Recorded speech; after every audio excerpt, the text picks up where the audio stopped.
Welcome to Be Well.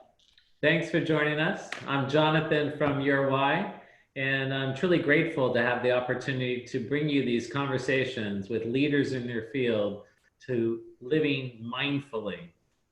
As your moderator, I come to you with 30 plus years of experience, and that is experience in mindfulness, wellness, and mental health.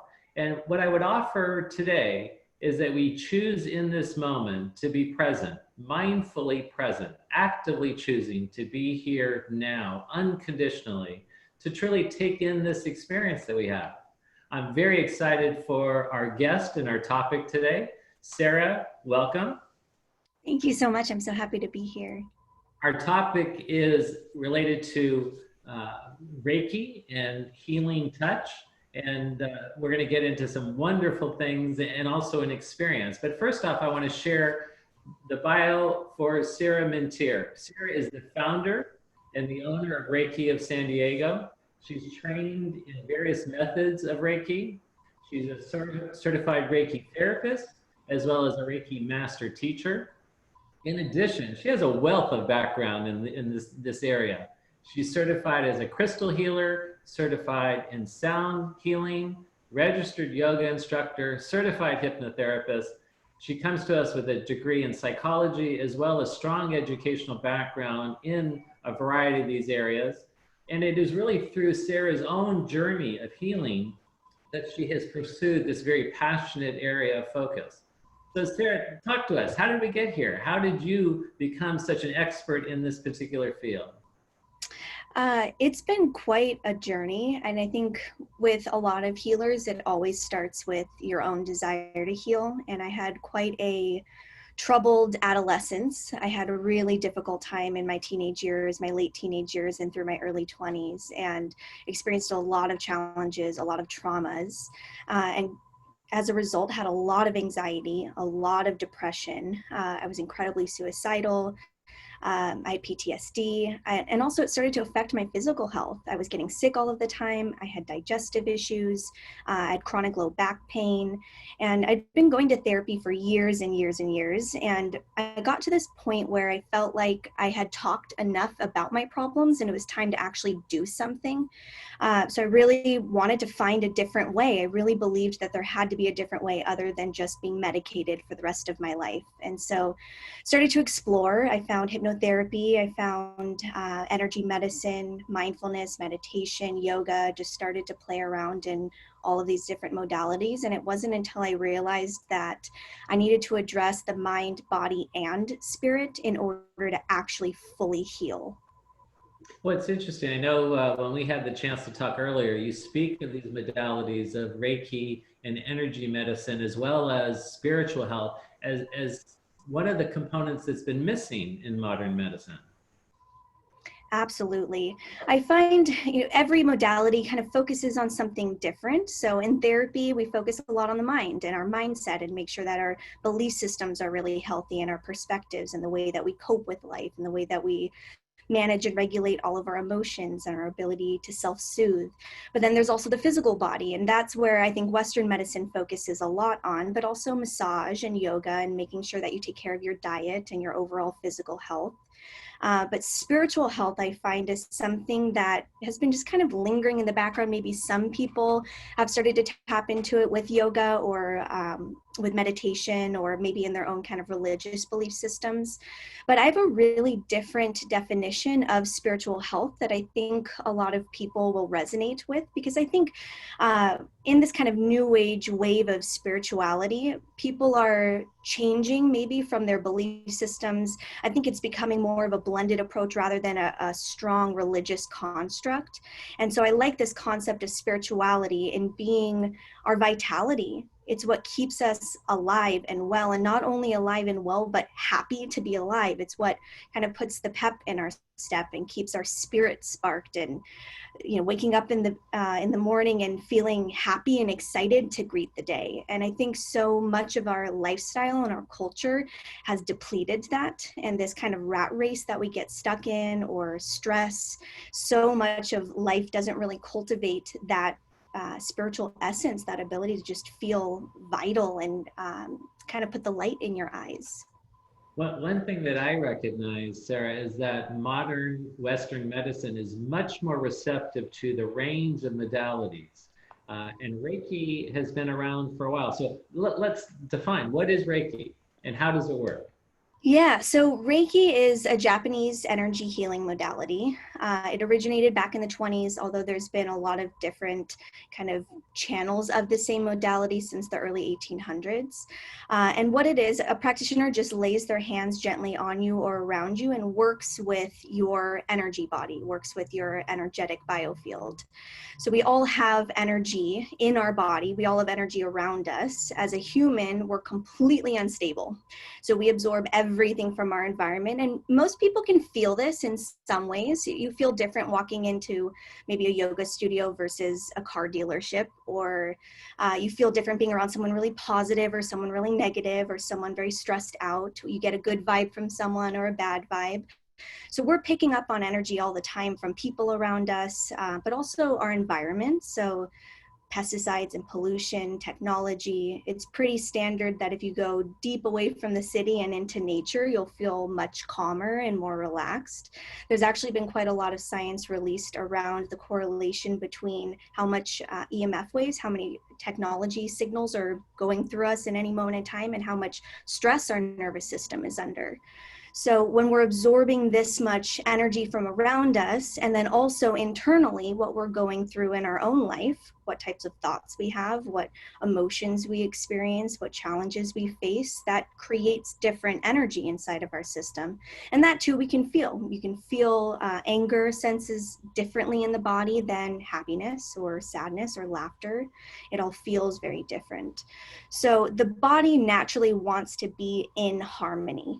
But all of these disharmonized energies, whether it's internal or external, throws our energy system out of balance. So Reiki is a modality that helps to reset that, resets the nervous system, resets the biofield, brings us back into a healthy resonance so that we can activate our natural healing capacities. It's interesting, one thing you said about our energy system being naturally unstable.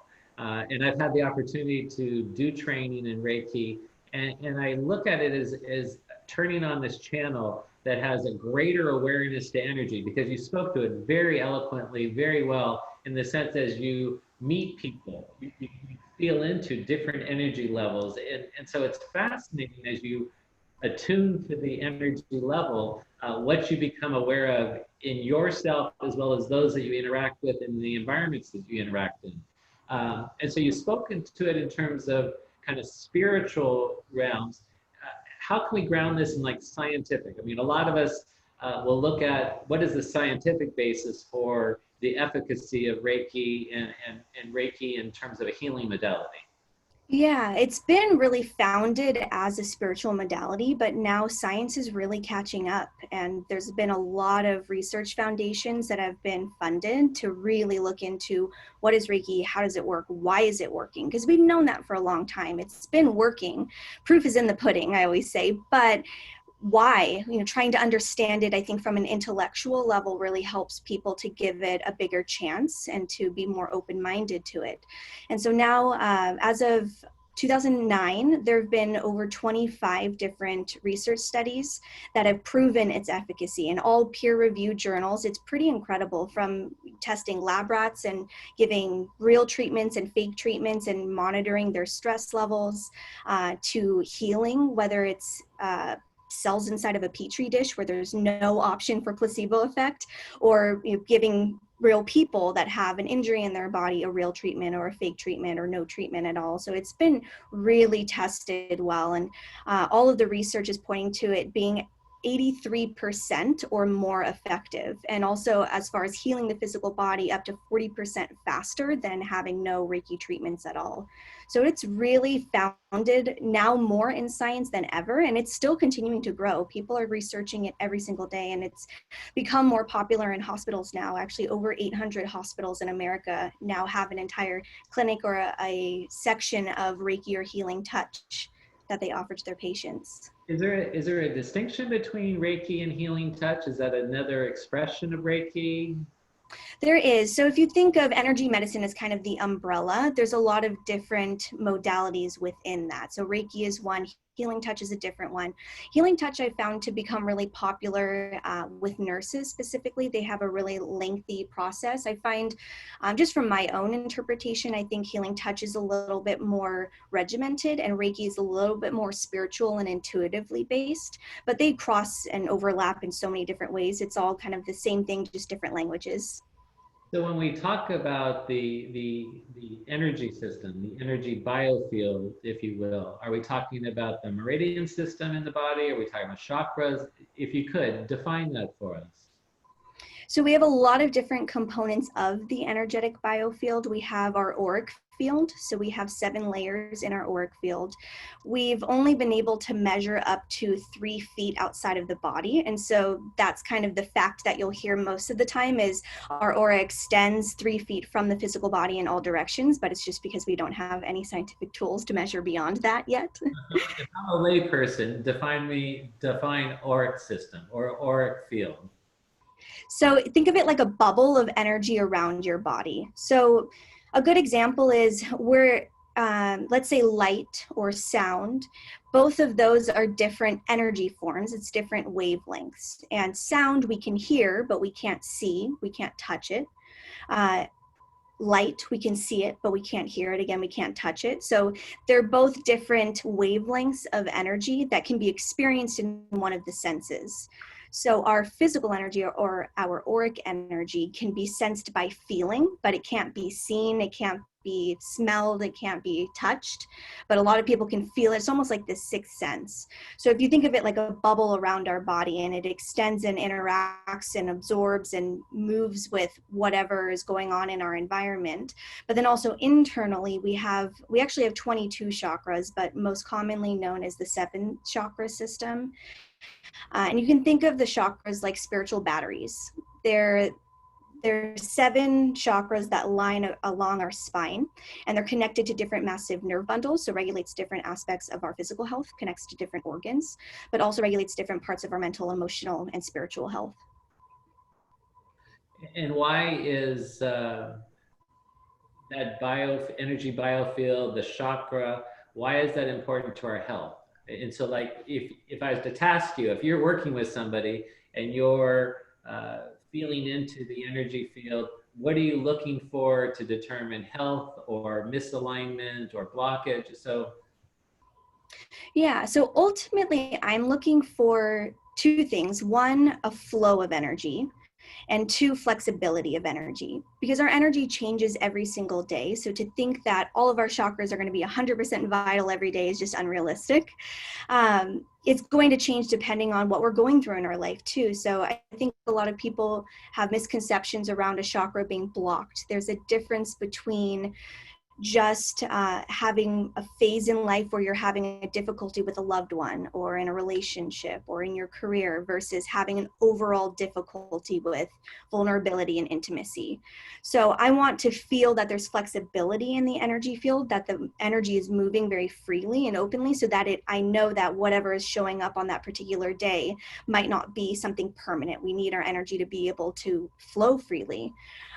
Why I find it important for our health, I think of it like a radio station. If you're even 0.1 off of the radio channel, the music's not going to be able to come through clearly, or maybe not at all. So if you think of our body needing to be in harmony, needing to be in energetic harmony in order for us to thrive in our health and wellness on any level, physical, mental, emotional, spiritual, if it's off frequency, if it's not resonating at the right frequency, then health and wellness won't be able to thrive. I love the radio station analogy. You get the static, things aren't right, there's not clarity. So using that analogy, how would I know that my energy or my chakra is out of balance? There's days you wake up, you're a little tired. I don't know if that's what you're speaking to, or you spoke to it in a range of different ways in terms of relationships, intimacy. How would one know be a determining factor that things are out of balance? Yeah, so you can just Google whatever chakra you want to research and type in, heart chakra imbalances or symptoms of a heart chakra that's blocked. And you'll be able to see, because there are so many different things that can be signs or symptoms of each chakra. It can be something mental and emotional, so having difficulties in your willpower, or having a hard time staying grounded, or having a hard time connecting with your intuition, or overthinking. Or it can also be something physical, so digestive issues or heart palpitations or difficulty breathing. What I think is really important to understand, though, is the difference between daily fluctuations and something that's sustained over a period of time. Because it's very normal and natural to be on the roller coaster of life and to have off days, to have good days, to have challenging seasons of life even. But to go as far as to say the chakra is blocked or it's not functioning can be a bit extreme. And so what I use as a rule of thumb for myself and for my clients is, do you feel stuck? If there's something in your life where you want it, you know you want it, but you're having a lot of difficulties around it and you feel stuck around that particular difficulty, then it's pretty safe to say that there's something stuck in your energy field as well. So if someone is stuck in career or relationship, uh, how would they understand what chakra that aligns with to be able to kind of further that? Obviously, coming to somebody like yourself and working with a Reiki master, but you talked about just kind of casting the net and getting more information. So how would they know which chakra that might be? So each chakra has different categories of kind of the aspects of our life that it regulates. So top chakras often are the way that we think about things, the way that we perceive ourselves or the world, our intuition, our self-awareness, our ability to connect to our spiritual health and have some sort of faith or trust in life. And then throat chakra is all about communication with ourselves, communication with other people, our own truths. Sometimes we blind ourselves to our truth and don't see what we're not wanting to see. Heart chakra, relationships, compassion, love. Solar plexus is really about our power, personal power, willpower, our self-esteem, our happiness, our joy. It's kind of our vitality center. Sacral chakra in our hips is all of our creation. So our manifestation, creation of life. So our sexuality, our reproductive system, also our emotion processing center. And then root chakra is our sense of grounding in life. So our ability to trust ourselves, our ability to trust other people. It's also our survival, our sense of safety and stability and security. So that's just kind of a brief overview, but also on a physical level, it's a little intuitive in the sense that you can think of, if you're experiencing headaches, probably some sort of challenge up in the upper chakras. And so wherever you're experiencing the challenges in whichever organs or parts of your body is generally which chakra is going to be involved. Well, I really appreciate how you delineated the various chakras and what they offer. And would it be fair to say, obviously it's individual to each of us in terms of if we're living our fullest potential and living in alignment, so to speak, with our truth, then we'd be in balance with our energy field. But if we're not, that's where those imbalances happen. And those areas, obviously, in terms of each of our potential, is different in those areas. Absolutely. Our body naturally wants to be in harmony, and harmony is our natural state. But we're in a very disharmonized society and environment, especially right now. And so it's a matter of continually cultivating growth and awareness and doing your best, because we are human and it's pretty inevitable that you're going to face challenges and be thrown off your center. But that's why I think also the importance of having energetic health as a priority in your life is so important. Just as much as you would take care of your physical health or your mental health, energetic health is just as important. It's always an interesting affirmation that when we don't deal with something in our life, uh, ultimately it can and will manifest in our body and in our energy. But shifting a little bit here, so what is spiritual health? So I find spiritual health is the ability to feel alive and vital and well. We understand our kind of physical and mental health a lot. I think that's really well understood in society, but spiritual health beyond having faith, because I think a lot of people take it that direction, and I think that's important too. It's also having meaning in life, really understanding the challenges that you go through and what they're meant to be as a role in your life. All of the challenges we face are meant to grow us. It's not meant to break us down and destroy us. It's meant to build us in some way. And we can't grow stronger if we don't have challenges, or we can't grow patience if we don't get opportunities to practice patience. So I really find spiritual health is this ability to see the meaning in all of the challenges that we face in our life and put ourselves back in a place of power where we realize it's happening for us and not to us, and also not playing victim so much in our life and really taking control of our health and our well-being, and realizing that there are options and ways out of whatever black hole we feel like we're stuck in. I liked what you also shared in the sense that the body likes to be in alignment and in attunement. And so if I was to challenge you a little bit further, do we need medical intervention, typically Western medical treatment, or will the body naturally find its own path back to health and well-being and healing? I absolutely think Western medicine has an important place in health and wellness. And I find that some people are at that point in their health where they need that type of intensive intervention. But there are other ways, and also are more proactive, preventative ways, or maybe more holistic ways. So I think it's just an incomplete equation, and we don't necessarily need medical intervention, although sometimes we do. I find that because our natural state is harmony and well-being, we have to identify what's blocking that, because we have an incredible immune system and we have incredible healing capacities, but something's getting in the way, whether it's something in our mindset and our belief systems. Sometimes it's as simple as that, just thinking that we're born a certain way, or that because a doctor told us that this is a condition you're going to have to experience for the rest of your life and there's no cure for it, that we're stuck in it. So sometimes it's a belief system that we have to fix. Sometimes it's a misalignment in our life that's manifesting and creating distress inside the physical body.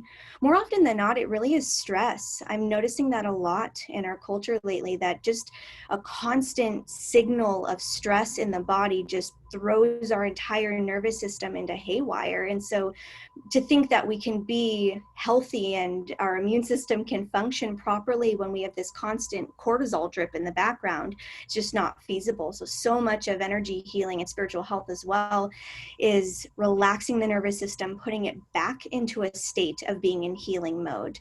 And I find that I think is the missing element for Western medicine, but also for just modalities in general. We have to relax the nervous system and enter back into healing mode.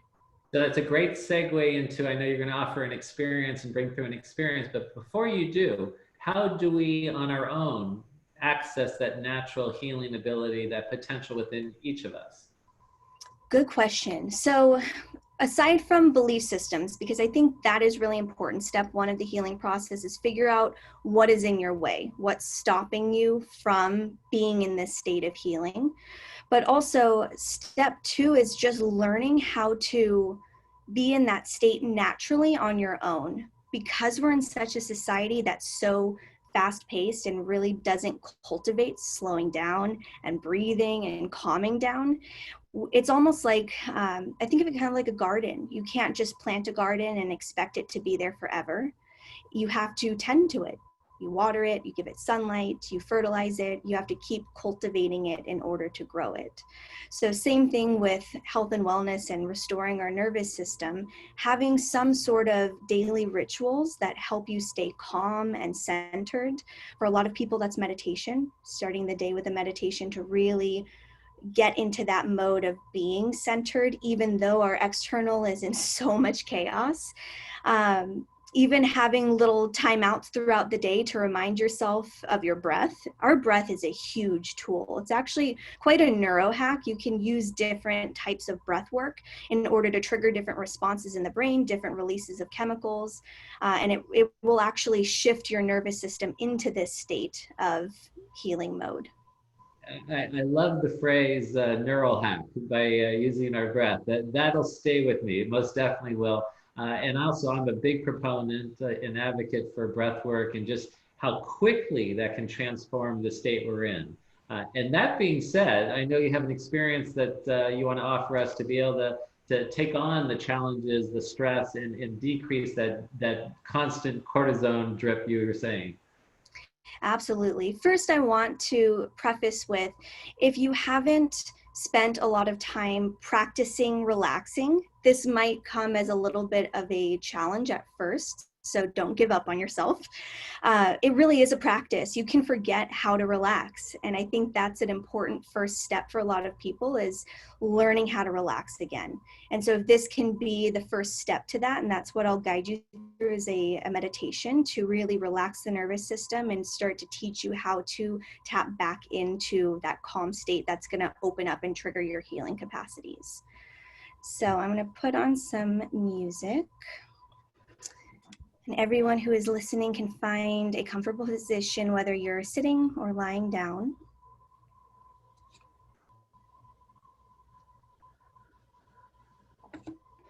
And bring your eyes to close.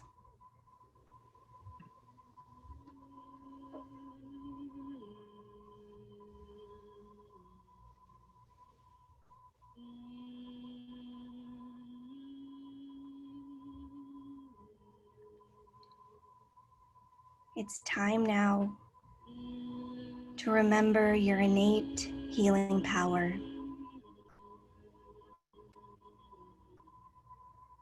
Within each of us lies two options: to be closed, resistant, heavy, to compress our spirit, or to be in flow, uplifted and free, to be open to possibility.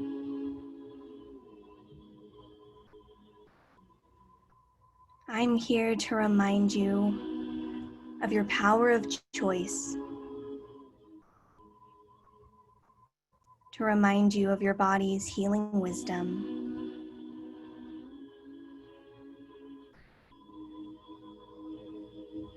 So I invite you to direct your awareness to your body and breath.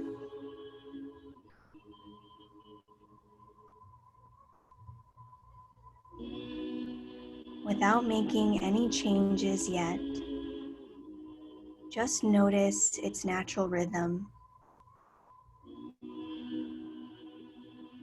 Notice if it's shallow, fast, labored, restricted. Notice where in your body you may be holding on to something.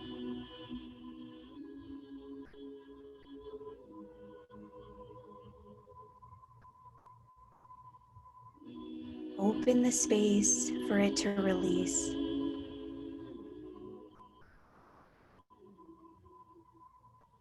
Start to smooth out your breath.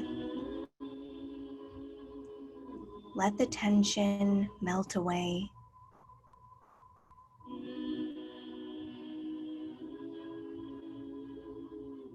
Feel the weight of your world lifting with every inhale, and your body softening with every exhale.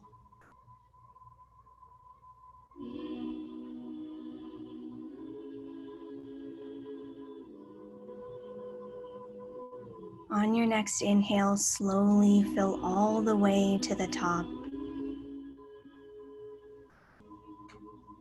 When you reach the top, open mouth, exhale as slow as you can.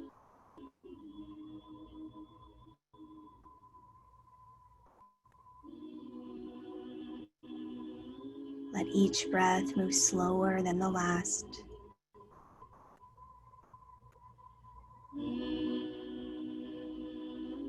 Really focusing on slowing down the exhales.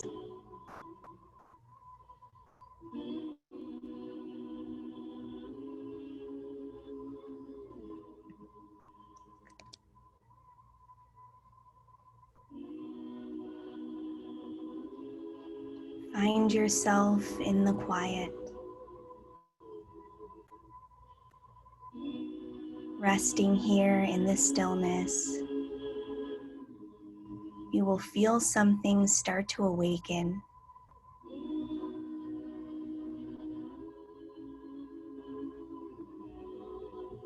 You are a perfect system of flawless power and force.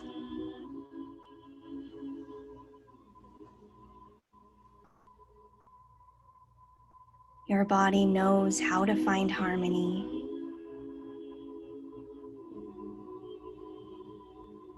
If you allow it.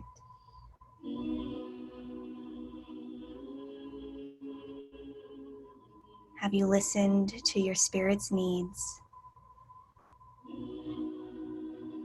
Are you choosing love? Are you choosing expansion and softness? Are you listening when your body asks you to let go of the weight?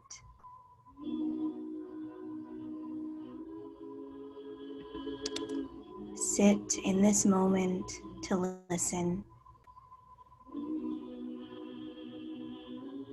to free your heart from the burden of your stress.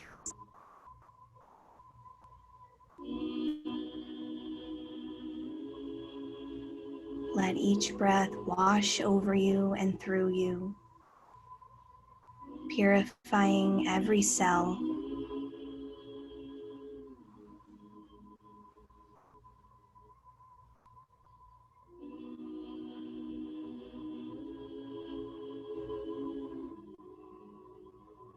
Know now that in each moment, you always hold this choice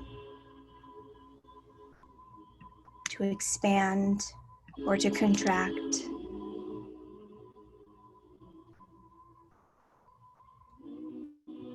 To live in love or to live in fear.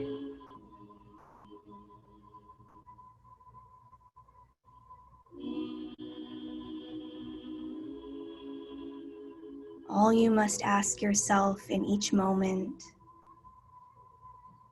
is this how I wish to feel?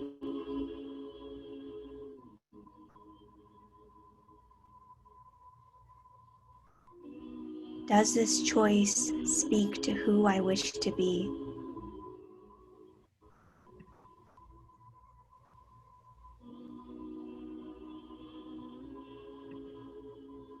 Memorize this feeling and know it is here for you always, waiting behind the release of a breath.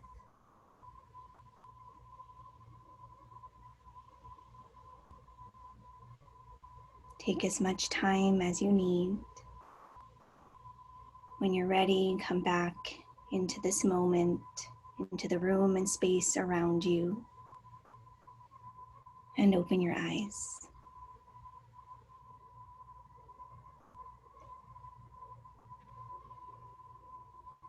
It's pretty amazing how in just a few minutes, we can really calm and relax the nervous system and put ourselves in a state where we can actually enjoy our life. Yeah, it's powerful. And first off, I appreciate that you shared that with us and guided us and facilitated that. That was a very rich, lovely experience. One that you just want to kind of drink up and hold on to, and you've allowed us to do that. So I appreciate Oh, that. you're welcome. Sarah, I know, I think we have a link to a guided meditation that we can send to those that are interested on our email list. Uh, and for today, I know there's much more that we could talk about, and we'll do this another time again. But I just want to say thank you so much for today. And if I was to ask you, is there one thing that we could take from this today and incorporate into our life moving forward? Breathe more slowly. I think that really is the most convenient, free tool that you can have, and it's with you all the time, is just bring your awareness back to your breath and focus on slowing down the exhale. It relaxes our nervous system. It's one of my favorite neuro hacks. It actually relaxes the vagus nerve and puts us into a calmer state. So feed that state as much as you can, as often as you can, when you're driving, when you're walking somewhere, when you're sitting and talking on the phone, and just cultivate that feeling of calmness and wellness. Mm. Well, I just fed that vagus nerve very well right now, and that was better than lunch. So I I appreciate love it. My pleasure. I appreciate that, Sarah. Thank you much for offering yourself to all of us today. And until we gather again, please, everyone, be well, and thank you. Have a wonderful day. Thank you so much. Bye bye.